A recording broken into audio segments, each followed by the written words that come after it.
Hello again, it's Robin Ferrier, and the last time we spoke, we discussed the idea that you're not a victim of your bully or oppressor or abuser's actions. We, and only we, have control over our lives, but it often seems as if we have no control at all over our destiny. Today, I'd like to do what no bullying survivor really likes to do: to open themselves up to scrutiny and be vulnerable, to expose themselves to potential ridicule or criticism. That's why we often lead less than fulfilling lives, because we're hiding from a world we perceive as cruel and unjust. So today I say, do what you will, say what you will, because this, my friends, is my story. And I tell it simply to let you know that whatever your bullying or oppression or abuse experiences in your life, I can relate to them. I can feel your pain. So, to set the scene, Scotland in the early 1970s. I'm the son to a Church of Scotland minister. He's a religious man, but with a more fervently religious mother.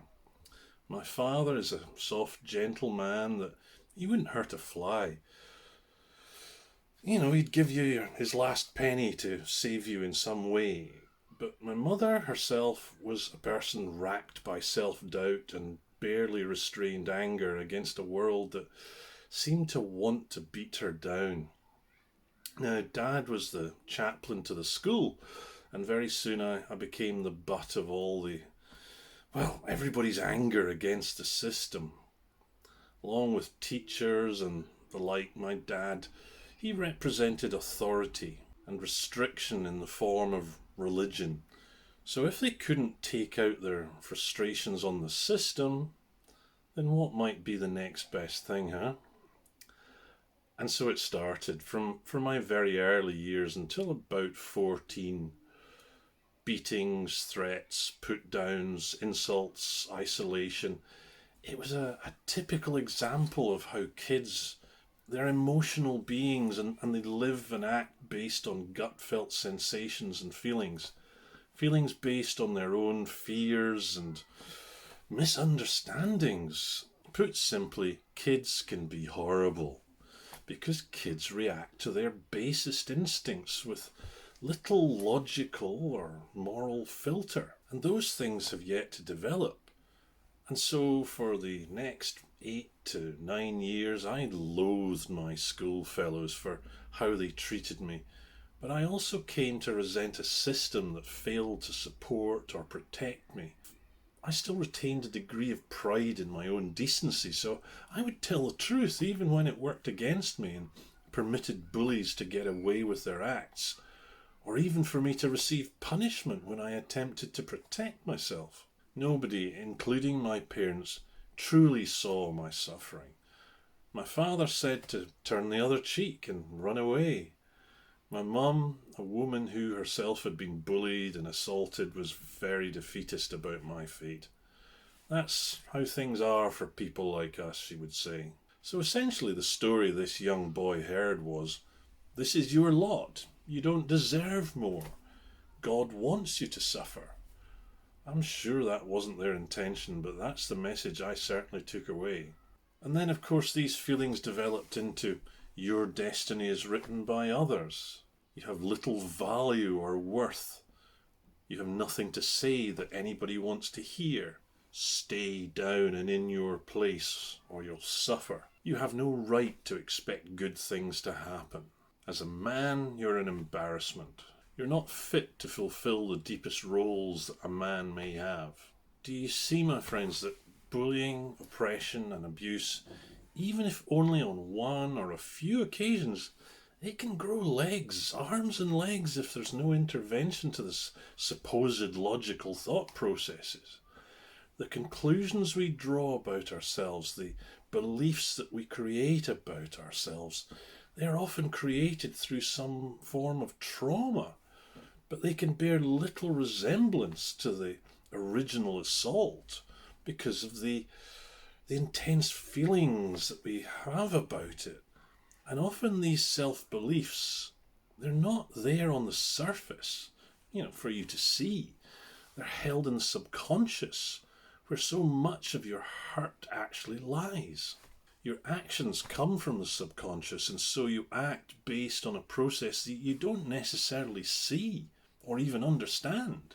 You hold back socially, you lack drive and ambition, or perversely, you desire to excel, to be unbelievably excellent, just in order to be noticed.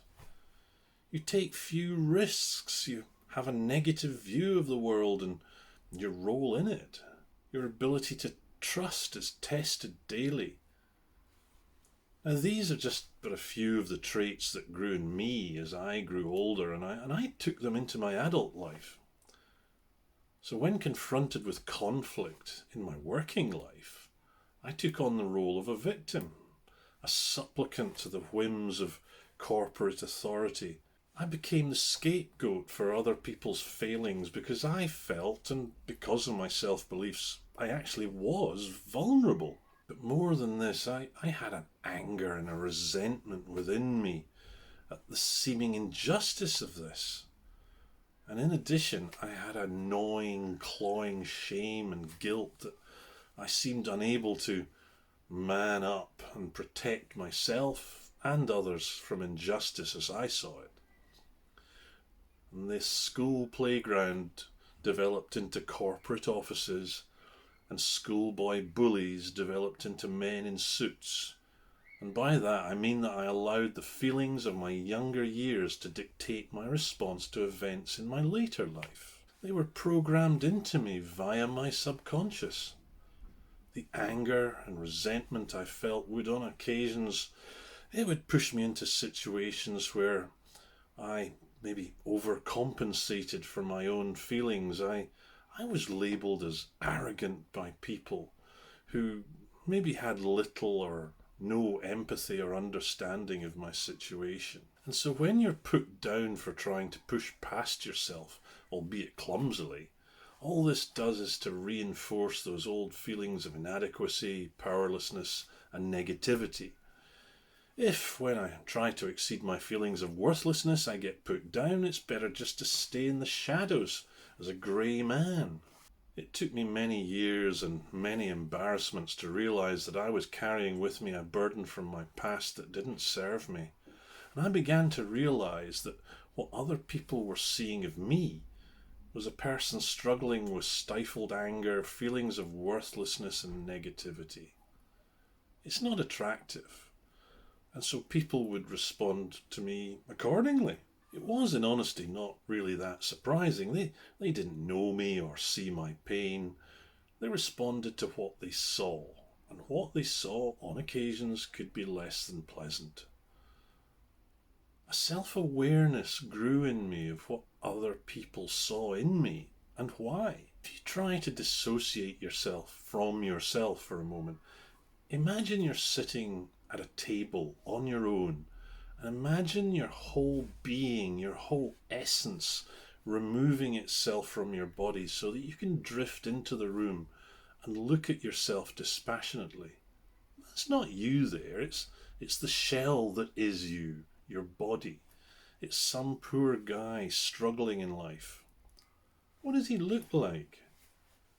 How does he come across to people who don't know him? How does he interact with others? What do you feel about that person? It's quite an eye-opener to see how others see you, and so my journey of healing began.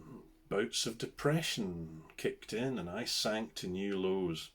I visited therapists and slowly I began to become more sociable, reintegrated into society and, put simply, a part of the world again.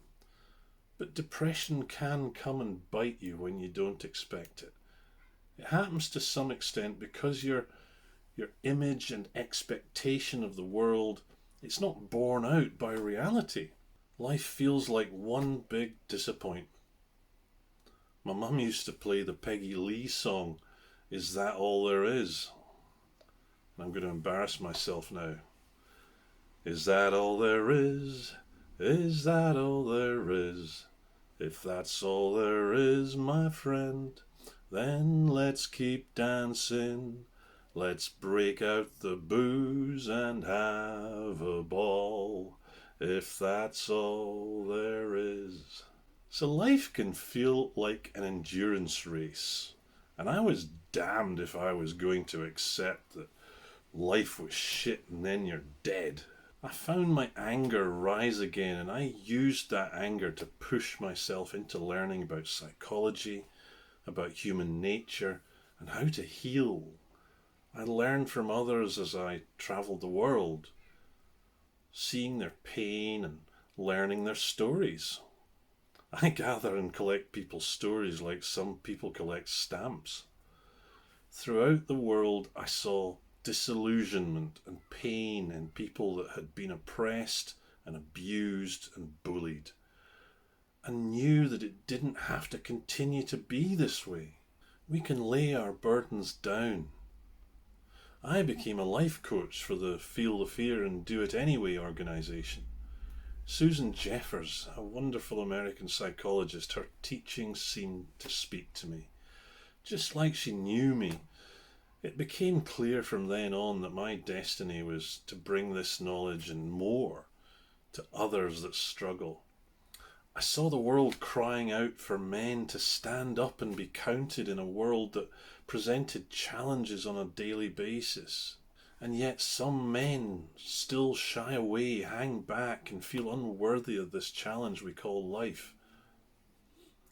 I was exploring my anger one day, punching a punch bag with music in the background, and an advert came on for training as a hypnotherapist.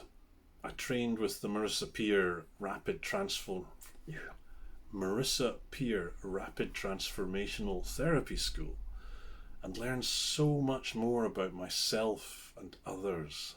These burdens we carry, we can lay them down and we can take the brakes off our lives, creating a whole new existence for ourselves. Sometimes life comes along and gives us a kick in the direction we should be going, and it's up to us to respond to this gift that comes in the form of a good slap. Stand up or shy away. It's a life choice, and one which is scary. Our experiences have taught us to be wary, risk-averse, dubious. It's easier to follow an old, well-worn path of pain than to press on outwards into a potentially new area of your life where you have never visited before. I decided to move away from pain and to rediscover my power, and so can you. So until the next time, my friends, all power to you.